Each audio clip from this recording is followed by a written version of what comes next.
Hello guys, welcome back to Anything. But for today's video, here going to show you how to fix issue with Facebook on my Shopify store.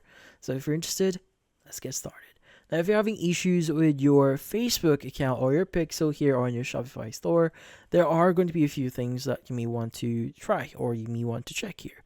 So the first thing that you want to do is you want to make sure that you've connected the correct account. Now, in this case, make sure that the Shopify account that you're using here is using the same email address that you are currently using for your Facebook account. Now, sometimes this might be the cause here, so there might be some mismatches here.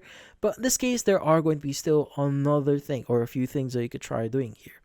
So, in this case, sometimes Facebook Pixel might not be set up properly. So, in this case, or in that case, you may want to uninstall and reinstall Facebook again into your Shopify store. So, typically speaking, that involves you going to your settings at the bottom left here and going to the section for apps and sales channel and just look for Facebook here and just uninstall it by clicking on the three-dot option and just click on uninstall. Now, once you've done that and reinstall it and set it up again and it still doesn't work, well, in this case, most likely the issue is from your browser. Now, how do you solve that?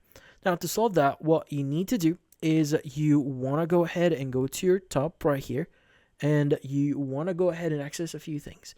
So, in this case, that includes the three-dotted option at the top right of your screen, and you want to go and click on settings.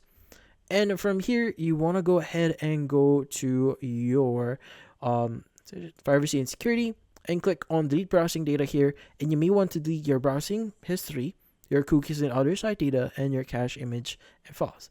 Now go ahead and choose the most appropriate option for you, like for example last 24 hours, last 7 days, all 4 weeks, all time.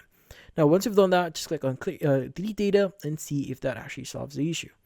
Now other thing that you could try doing here is you may want to check your extensions. So at the top right, you have this puzzle icon. Go ahead and click on it, click on manage extensions.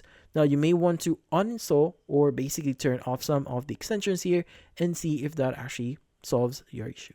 But in this case, that's about it. So hopefully this video was able to help you. Like and subscribe to NFT Inspo. Thank you for watching.